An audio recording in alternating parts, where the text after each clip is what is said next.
Good. So I'll give you a few insights in kinematic alignment. I'll be very balanced, so I will not necessarily take fully the pro on kinematic alignment. This is my disclosure, and for this talk it is relevant as I will briefly discuss an implant. I think we are facing a paradox. Most of us, when we operate on patients for total knees, deal with deformed knees, and it seems logical that we should correct the deformity. On the other hand, many of us say that total knee arthroplasty is a soft tissues operation, so the surgery should stay within the soft tissue limits. That is logical. The premise for the study that Steve has just shown you is the fact that we assume that ligaments do not shrink. And we think that as we deal with this patient, we restore the volume on the medial side, we'll put the patient back into his native alignment, which will not necessarily be a neutral alignment. So we looked at a cohort of 250 subjects. Steve referenced the paper already and found that about 1/3 of the males and a little less than 1/5 of the females had the constitutional varus of more than 3 degrees. That is the Caucasian population as we see it in our country. When we took the follow-up paper and looked at the joint line orientation, we found that in patients with a neutral alignment, there was about 3 degrees of varus in the joint line on the proximal tibia. That is old knowledge that was already shown by Kepanji. What was new in this study was that in patients with constitutional varus, we found that proximal varus angle to be far higher. So they had a lot more varus in the proximal tibia, and that led to a horizontal joint line as the patients were standing with the feet adjacent. So that was a typical feature of patients with constitutional varus. Now, why is this important? As we perform knee arthroplasty and we perform a perpendicular cut on the tibia, you take out more bone on the lateral side than on the medial side. And we compensate that in the flexion gap by adding rotation, external rotation to the femoral component. So we'll take out less bone on the lateral side and more on the medial side on the femur. So the differential should be equal, and then we have a well-balanced flexion gap. That's all very logical. But if you think about it and you have more proximal varus on the tibia, you will need to add in more external rotation on your femoral component. And that is exactly what was shown in this paper in the Journal of Arthroplasty, as the proximal varus is actually increasing the condylar twist angle, which is the angle between the posterior condyle tangent and the transepicondylar axis is also increasing. So patients tend to have a differential rotation in their distal femur as they have more proximal varus.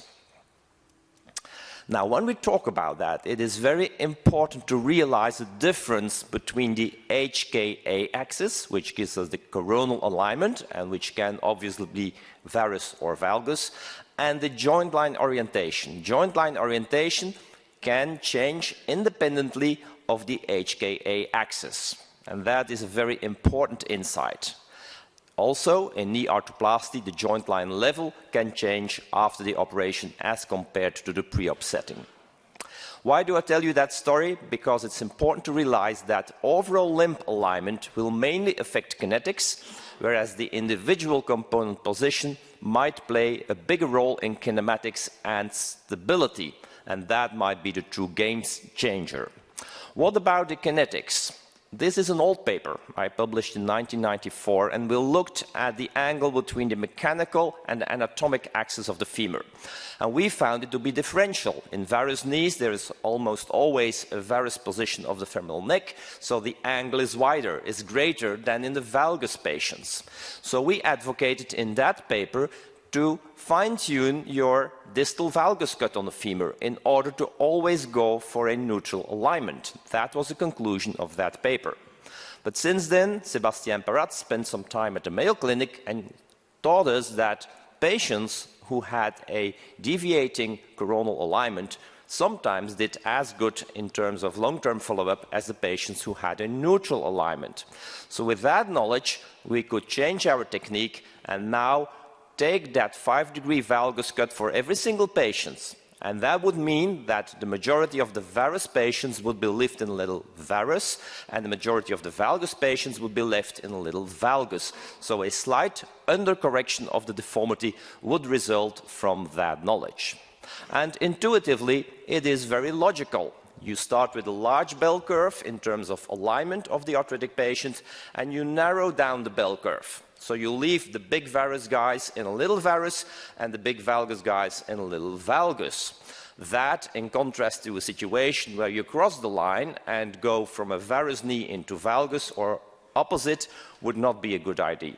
So that is the intuition behind it. What's the science? For 4 years, we looked at patient satisfaction in follow-up of Bob Bourne's work in Canada. And this might seem as a busy slide, but it's not. It is showing post-op alignment in the x-axis versus pre-op alignment in the y-axis. And what you see is as you leave valgus patients in valgus, they are not happy. And if you bring varus patients back to neutral or you leave them in little varus, they are happy. That's the major conclusion of this work by Stefan van Onsem. Second point I'd like to address is the component position and the kinematics. I told you about the joint line obliquity. Given the fact that you take a perpendicular cut on the tibia, it means you'll take out asymmetric amounts of bone on the medial and lateral side on femur and tibia. And as you replace with a symmetric metal and plastic construct, you will change the joint line position. If you do that, I believe it's very important to respect the medial joint line, and they will always try to restore that as meticulously as possible, because the medial side, as we have shown in experimental work, is isometric in its central fibers of the MCL. It's also the most stable side of the knee joint, and that's the logic behind it. Now, if you don't do that, you might end up with an instability, and this has been called paradoxical motion. It's basically a mid-flexion instability that leads to sudden movements and uncertainty in the patient as he's going down the stairs. Steve HOWELL thought to solve this problem by performing a varus tibial cut and a valgus femoral cut. I'll be very open and very straightforward about that. I don't like the varus tibial cut.